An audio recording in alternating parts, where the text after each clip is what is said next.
شروع اللہ کا نام لے کر جو بڑا مہربان نہایت رحم والا ہے۔ اے کملی میں لپٹنے والے، رات کو قیام کیا کرو مگر تھوڑی سی رات، یعنی نصف رات یا اس سے کچھ کم قیام کرو یا کچھ زیادہ، اور قرآن کو اچھی طرح ٹھہر ٹھہر کر پڑھا کرو۔ ہم ان قریب تم پر ایک بھاری فرمان نازل کریں گے۔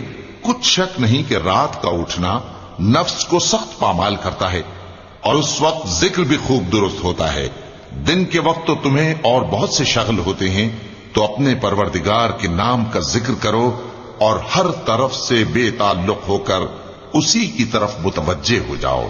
وہی مشرق اور مغرب کا مالک ہے، اس کے سوا کوئی معبود نہیں، تو اسی کو اپنا کارساز بناؤ۔ اور جو دل آزار باتیں یہ لوگ کہتے ہیں ان کو سہتے رہو، اور خوبصورتی سے ان سے کنارہ کش رہو، اور مجھے ان جھٹلانے والوں سے جو دولت مند ہیں سمجھ لینے دو، اور ان کو تھوڑی سی مہلت دے دو۔ کچھ شک نہیں کہ ہمارے پاس بیڑیاں ہیں اور بڑی زبردست آگ ہے، اور گلے میں اٹکنے والا کھانا ہے، اور درد دینے والا عذاب ہے۔ جس دن زمین اور پہاڑ کانپنے لگیں اور پہاڑ ایسے بھربھرے ہو جائیں گے جیسے ریت کے ٹیلے، اے اہل مکہ، جس طرح ہم نے فرعون کے پاس موسیٰ کو پیغمبر بنا کر بھیجا تھا، اسی طرح تمہارے پاس بھی محمد صلی اللہ علیہ وآلہ وسلم ایک رسول بھیجے ہیں جو تمہارے مقابلے میں گواہ ہوں گے۔ سو فرعون نے ہمارے پیغمبر کا کہا نہ مانا، تو ہم نے اس کو بڑے دردناک انداز سے پکڑ لیا۔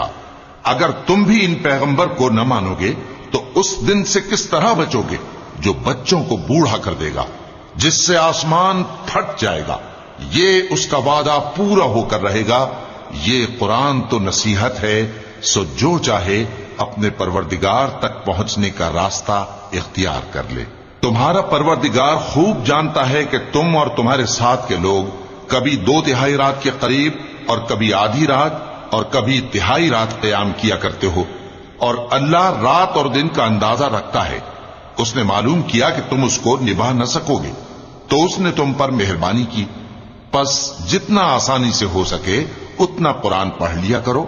اس نے جانا کہ تم میں بعض بیمار بھی ہوں گے، اور بعض اللہ کے فضل یعنی معاش کی تلاش میں ملک میں سفر کریں گے، اور بعض اللہ کی راہ میں لڑیں گے، تو جتنا آسانی سے ہو سکے اتنا قرآن پڑھ لیا کرو، اور نماز قائم کرتے رہو، اور زکوٰۃ ادا کرتے رہو، اور اللہ کو نیک نیتی سے قرض دیتے رہو، اور جو عمل نیک تم اپنے لیے آگے بھیجو گے اس کو اللہ کے ہاں بہتر اور صلے میں بہت عظیم پاؤ گے۔